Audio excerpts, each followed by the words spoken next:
नबी करीम सल्लल्लाहु अलैहि वसल्लम ने जब ऐलान नबूवत किया, मक्का की ज़िंदगी को ले लें या फिर उसके बाद खुसूसन मदीना की ज़िंदगी में जब रसूलुल्लाह सल्लल्लाहु अलैहि वसल्लम मदीना तशरीफ़ ले गए तो बहुत सारे प्रॉब्लम्स की जो है बहुत सारे प्रॉब्लम्स उनको पेश आए। लेकिन एक जो यहूदियों का एक जो बड़ा मसला था, उनकी यहूदी साजिशें, वो दिन है और आज का दिन है। यहूदी साजिशें, ईसाई साजिशें मुसलमानों के खिलाफ जो है वो किसी से ढकी छुपी नहीं है। लेकिन इस सारे अदवार में अगर हम अमीक जायजा लें एक गहरी नजर से, तो सुल्तान सलाहुद्दीन अय्यूबी रहमतुल्लाह अलैह का दौर एक ऐसा दौर है कि जिसमें हमें ये साजिशें अपने बामे उरूज पे नजर आती हैं। और वो उन्होंने इस तरीके से साजिशें की उनके खिलाफ और इस्लाम के खिलाफ इनफैक्ट कि उनको उनको कहीं चैन नहीं लेने दिया उनको। लेकिन अल्लाह ताला ने सलाहुद्दीन अय्यूबी रहमतुल्लाह अलैह की शक्ल में एक ऐसी हस्ती को अल्लाह ने मुसलमानों के लिए भेजा और इनफैक्ट इंसानियत के लिए भेजा, जो उनके लिए सुलह और अमन का पैगाम्बर थे। तो आज की जो हमारी ज़ेर नज़र किताब है, दास्तान ईमान फरोशों की, इनायतुल्लाह साहब की किताब दास्तान ईमान फरोशों की, ये इसी बारे में है, सलाहुद्दीन अय्यूबी रहमतुल्लाह अलैह के बारे में। सलाहुद्दीन अय्यूबी रहमतुल्लाह अलैह, इनका सही नाम था सलाहुद्दीन यूसुफ, और ये 1137 में कुर्दिस्तान इराक में पैदा हुए और 1193 में दमिश्क में इनका इंतकाल हुआ, तकरीबन 55 ईयर्स की एज में। क्या शख्सियत थे इनकी तारीफ में। बीइंग ए मुस्लिम तो मतलब हमारा एक वो है, हमारे हीरो हैं ही हैं। लेकिन जो वेस्टर्नर्स हैं, मगरिब में रहने वाले लोग भी इनकी तारीफ करते हैं, जो तासुब को बालाए ताक रखकर इनकी जिंदगी का जायजा लेते हैं। नूरुद्दीन जंगी रहमतुल्लाह अलैह के जो अपना थे कमांडर इन चीफ असदुद्दीन शेरकोह रहमतुल्लाह अलैह, उनके ये भतीजे थे और उनके वालिद साहब का नाम था सलाहुद्दीन अय्यूबी के नजमुद्दीन अय्यूब। बात लंबी हो जाएगी, लेकिन थोड़ा सा मुख्तसरन बता दूं कि अमादुद्दीन जंगी रहमतुल्लाह अलैह के बेटे नूरुद्दीन जंगी रहमतुल्लाह अलैह, ये दोनों वो बाप बेटे हैं कि इंतहाई मुखलिस, ईमानदार, सच्चे मोमिन। और नूरुद्दीन जंगी रहमतुल्लाह अलैह वही शख्सियत हैं कि जिनको ख्वाब में रसूलुल्लाह सल्लल्लाहु अलैहि वसल्लम की ज़ियारत हुई, और जो यहूदियों का वाक़या आपने यकीनन सुन रखा होगा कि उन्होंने साजिश की थी रसूलुल्लाह सल्लल्लाहु अलैहि वसल्लम की रोज़ा मुबारक पे जाके नाउज़ुबिल्लाह उनकी जो जिस्म मुबारक है या रोज़े की बेहुरमती करने का। वो एक लंबा तवील वाक़या यकीनन आपको इल्म में होगा। उन्हीं के जो ये नूरुद्दीन जंगी रहमतुल्लाह अलैह के दौर में जो फतूहात का सिलसिला है वो शाम तक फैला। फिर मिस्र में ख़ास तौर पे बड़ी जो फातमी खिलाफत थी उसमें बड़ी साजिशों का गढ़ था वो। तो मुख्तसरन ये है कि वहाँ पे भी इन्होंने नूरुद्दीन जंगी रहमतुल्लाह अलैह ने वहाँ पर गए और वहाँ पे अपनी हुकूमत कायम की, वहाँ पे अपने, और फिर एज ए गवर्नर उन्होंने तैनात किया अपने ये जो सलाहुद्दीन अय्यूबी रहमतुल्लाह अलैह हैं।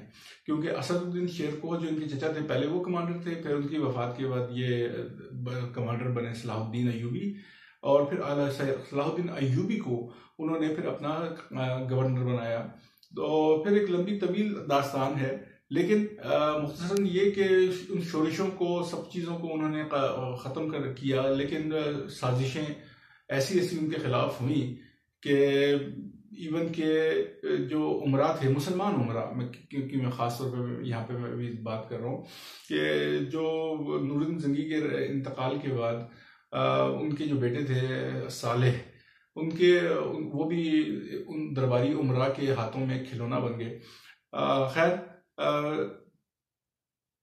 पैसा, औरत और नशा, इन तीनों चीज़ों के मिलाप को इस्तेमाल को करके या अलग अलग इनको इस्तेमाल करके सलाहुद्दीन अय्यूबी रहमतुल्लाह अलैह के खिलाफ इनको इस्तेमाल किया जाता रहा। लेकिन अल्लाह ताला ने जब जिसका हाथ पकड़ना हो, जिसकी मदद करनी हो, तो वो फिर उसके खिलाफ कुछ भी हो जाए, बातिल उसका सामना नहीं कर सकता। और यही हुआ नूर सलाहुद्दीन अय्यूबी रहमतुल्लाह अलैह के साथ, क्योंकि खुद भी इंतहाई सोम सलात के, इंतहाई तकवे वाले और इंतहाई सुलहजू, अमन पसंद किस्म की शख्स थे।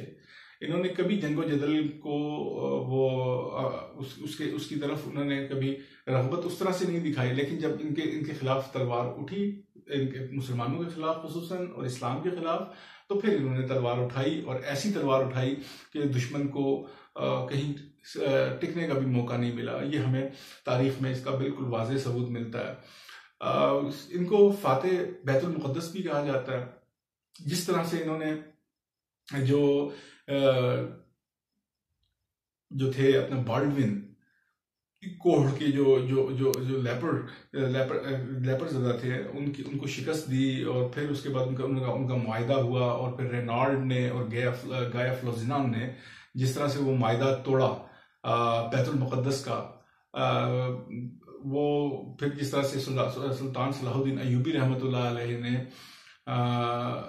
जिस तरह से उनको अपनी जंगे हिकमत अमली से उनको शिकस्त दी। पानी खास तौर पे हमें पानी का जिक्र बड़ा इंपॉर्टेंट है कि पानी भी इनको नहीं मिला उनको, तो वो सारी चीज़ें अपनी जगह पे बड़ी इंपॉर्टेंस रखती हैं। ये किताब दास्तान ईमान फरोशों की पढ़ने से ताल्लुक़ रखती है। मैं ज़रूर रिकमेंड करूँगा कि ये किताब आप पढ़िए, बच्चों को पढ़ाइए, पता चले कि इस्लामिक हीरोज़ कौन थे, इस्लामिक हीरोज़ का क्या क्या मुकाम रहा। खैर, अकेले तनहा शख्स ने जिस तरह से बैतुल मुक़द्दस को फतह किया 2 अक्टूबर 1187 ईस्वी को, और फिर उसके बाद 3 साल ये जो जंग थी ये ख़त्म हुई।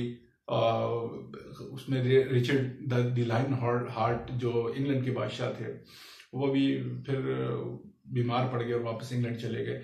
ये बड़ी लंबी स्टोरी है। मैं आपको मुख्तसरन, मेरी कोशिश है कि मैं उस तरह से इंसाफ ना कर सकूं सुल्तान सलाहुद्दीन अय्यूबी रहमतुल्लाह अलैह की शख्सियत के साथ इस छोटी सी वीडियो में, लेकिन मेरा मकसद सिर्फ तरगीब ही देना है आपको, उनकी शख्सियत को पढ़ने का, उनकी उस तारीख को पढ़ने का, उस मुसलमान हीरोइज्म की तारीख को पढ़ने का, जो रियल हीरो थे, ना सिर्फ मुसलमानों के बल्कि इंसानों के भी, और किस तरह से उन्होंने ना सिर्फ मुसलमानों के साथ बल्कि जब बैतुल मुक़द्दस फतह किया तो उसके बाद किस तरह से ईसाइयों को और दूसरे मज़ाहिब के लोगों को कैसे अमान बख्शी। आप यकीन कीजिए कि सर फख्र से बुलंद हो जाता है, क्योंकि वो अल्लामा इकबाल ने कहा है ना कि थे तुम्हारे ही आबा व अजदाद के, तुम क्या हो, कुछ इस तरह से है कि मतलब उन पे आप फख्र करते हैं आप। तो यकीन जानिए कि पढ़िए ये किताब या इस तरह की किताबें, आपको बहुत कुछ इल्म हासिल होगा और आपको अपनी हिस्ट्री का पता चलेगा। मैं उम्मीद करता हूँ कि आज की ये मुख्तसरन वीडियो आपको पसंद आई होगी। अगर कोई सवाल हो इसके मुतालिक, इस किताब से मुतालिक, दास्तान ईमान फरोशों की, इनायतुल्लाह साहब की लिखी हुई किताब, या सुल्तान सलाहुद्दीन अय्यूबी रहमतुल्लाह अलैह से मुतालिक कुछ भी आपको जानना हो तो मुझसे कमेंट बॉक्स में आप ज़रूर पूछिएगा। मुझे इंतज़ार रहेगा आपके कमेंट्स का। अगली वीडियो में मिलते हैं, तब तक के लिए दीजिए इजाज़त। अस्सलामु अलैकुम व रहमतुल्लाहि व बरकातुहू।